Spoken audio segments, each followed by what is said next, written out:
다음에 또 하나는 우리가 이제 스트레칭이 굉장히 중요하다는 걸 알죠. 그러니까 스트레칭은 결국 우리 몸의 유연성을 키우기 위해서 굳은 거를 늘리는 거죠. 예를 들면 관절이 굳었을 때 쭉 펴시면서 유연하게. 그래야지만 유연성을 만들기 위해서 스트레칭을 하게 되는데 오히려 이 스트레칭을 너무 과하게 해서 오히려 더 독이 되는 경우가 있어요.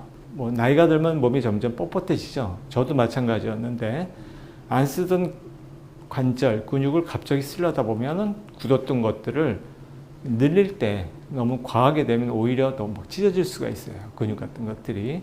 그래서 뭉친 근육 같은 것들은 가볍게 풀어준 다음에 가볍게 이제 스트레칭이 들어가야 되는데 바로 스트레칭 하게 되면 오히려 더 손상이 될 수가 있는 거예요.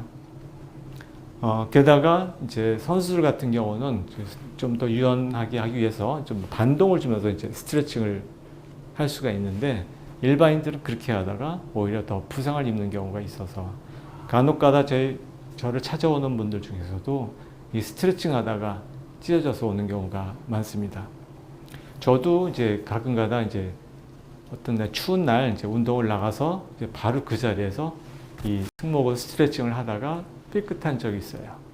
바로 이제 추웠을 때는 몸이 굳어 있고 뻣뻣해져 있는데 그걸 갖다가 갑자기 확 느리기 때문에 찢어지게 되는 거죠. 보통 스트레칭을 해야 된다 이렇게 뭐 많이들 알고 계신데 당연히 잘 해야 되죠. 근육을 잘 늘어나고 줄어들고 근육이 잘 늘어나고 줄어들고 해야지 운동 범위도 잘 나오고 운동을 해도 동작도 부드럽게 나오고 부상도 줄일 수가 있는데 스트레칭을 하기 전에 해야 될 게 있습니다. 스트레칭을 무조건 하는 게 아니라 워밍업을 하고 그 다음에 몸이 더워지면은 더워진 상태에서 스트레칭을 해야 돼요. 워밍업은 말 그대로 몸을 따뜻하게 하는 거잖아요. 그래서 자전거를 한 20분 타거나 걷기를 뭐 20분, 30분 하거나 해서 몸이 좀 덥고 땀이 조금 날랑말랑 조금 나거나 날랑말랑 코나 이런데 더워, 나 더워 이런 기분이 들게 해서 따뜻하게 만든 상태에서 그 상태에서 스트레칭을 해야 돼요. 특히 운동을 안 했던 분들 그리고 나이가 많은 분들 그런 사람들한테 특히 뭐 예를 들어서 골프를 나가는데 새벽같이 일어나가지고 추운 날 갑자기 나가가지고 갑자기 스트레칭 하다가 삐끗하는 경우가 많거든요. 그래서 그럴 때 굉장히 조심해야 됩니다.